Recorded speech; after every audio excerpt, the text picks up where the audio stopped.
Assalamualaikum warahmatullahi wabarakatuh. Di video ini kita akan bahas soal aljabar linear elementer terkait subruang. Tetapi sebelumnya izinkan saya untuk memperkenalkan diri terlebih dahulu. Perkenalkan, nama saya Muhammad Hilman, mahasiswa RPL Pendidikan Matematika di Universitas Muhammadiyah Sukabumi. Tujuan dari pembahasan soal kali ini adalah untuk memenuhi tugas ujian tengah semester pada mata kuliah aljabar linear elementer. Baik, kita mulai pembahasannya. Soal nomor 1. Jika R3 terhadap operasi penjumlahan dan perkalian skalar adalah ruang vektor atas field bilangan R dan W himpunan bagian dari R3 dengan W beranggota A, 0, A min B, di mana A dan B elemen bilangan real. Tunjukkan bahwa W subruang dari R. Pertama, kita harus tahu terlebih dahulu apa yang sedang dipermasalahkan atau dipertanyakan dalam soal ini. Kita periksa ulang keterangan yang ada di soal ini. Di mana diketahui W adalah himpunan vektor yang memiliki anggota A, 0, dan A min B, di mana A dan B anggota himpunan bilangan real. Karena W ini merupakan himpunan vektor, maka di sini kita harus tahu dulu bentuk vektor yang ada di W-nya. Berdasarkan keterangan soal di atas, vektor-vektor yang ada di W terdiri dari 3 unsur. Unsur yang pertama A, unsur yang keduanya 0, dan unsur yang ketiganya A min B. Perhatikan unsur kedua bernilai 0, dan unsur ke-1 dan 3 kita sebut saja bebas. Maknanya, unsur 1 dan 3 disimbolkan dengan suatu variabel, yaitu variabel A dan B. Dengan diketahui, A dan B harus merupakan elemen bilangan real. Berikutnya, yang ditanyakan pada soal ini adalah apakah W merupakan subruang dari R3? Untuk menjawab ini, maka kita harus tetapkan terlebih dahulu strategi penyelesaiannya. Karena yang ditanyakan itu, apakah W merupakan subruang R3 atau R3 dimensi, maka kita harus tahu dan kita tuliskan dulu apa saja kondisi yang bisa menyebabkan W dikatakan sebagai suatu subruang. Kondisi pertama yang harus dipenuhi itu adalah harus ada vektor 0 di W. Yang kedua, harus tertentu pada operasi penjumlahan.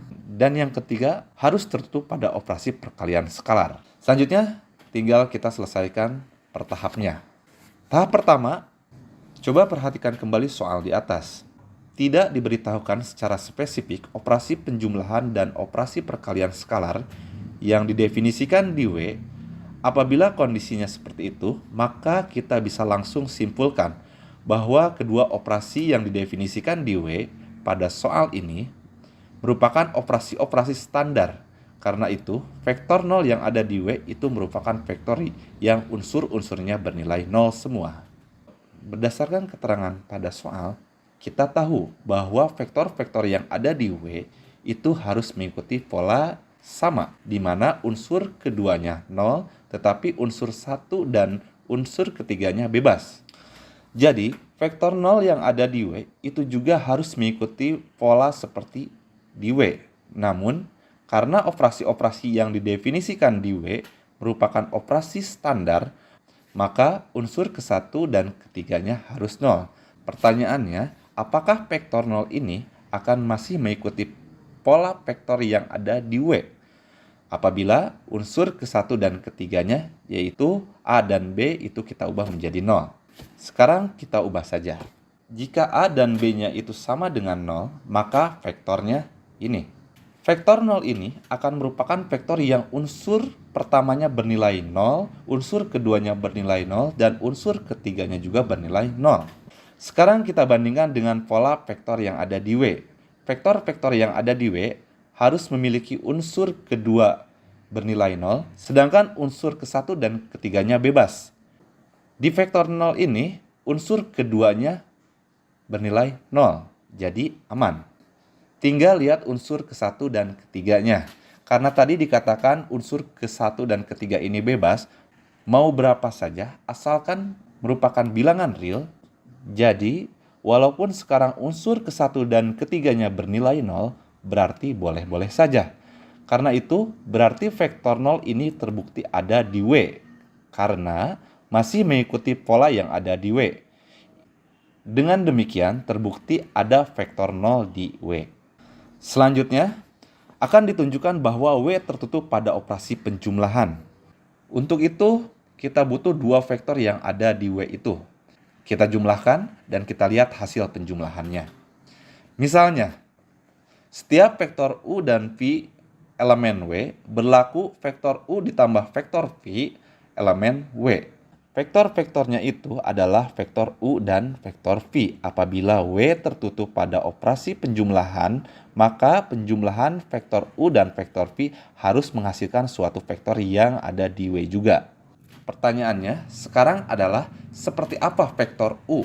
Berdasarkan keterangan pada soal, diketahui bahwa vektor-vektor yang ada di W itu harus memiliki 3 unsur, dengan unsur kedua bernilai 0, sedangkan unsur ke-1 dan ketiga bebas. Di sini misalkan dengan variabel U. U kita sebut himpunan vektor yang ada di W, di mana U harus terdiri dari 3 unsur dengan unsur keduanya 0, sedangkan unsur ke-1 dan ketiganya bebas. Dan kita misalkan saja dengan suatu variabel. Misalkan saja unsur ke-1 dan unsur ketiga dengan suatu variabel. Misalnya di sini variabelnya adalah U1 dan U3. Begitu juga untuk vektor yang kedua. Kita misalkan dengan variabel V.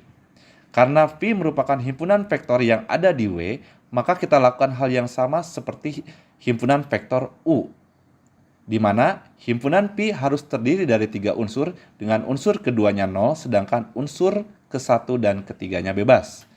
Dan kita misalkan saja unsur-unsurnya kita nyatakan dengan suatu variabel. Misalnya di sini variabelnya adalah U1 untuk unsur ke-1 dan U3 untuk unsur ketiga. Begitu juga untuk vektor yang kedua, kita misalkan dengan variabel V.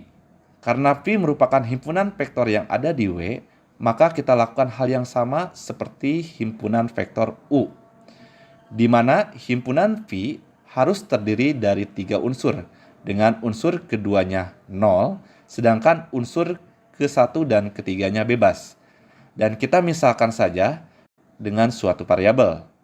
Misalnya di sini variabelnya adalah V1 untuk unsur ke-1 dan V3 untuk unsur ketiga. Dengan catatan U1, U3, V1, dan V3 harus merupakan elemen bilangan real. Untuk itu sekarang kita tinggal jumlahkan saja. Maka proses penjumlahannya dilakukan dengan cara menjumlahkan setiap unsur-unsur yang bersesuaian pada vektor U dan vektor V.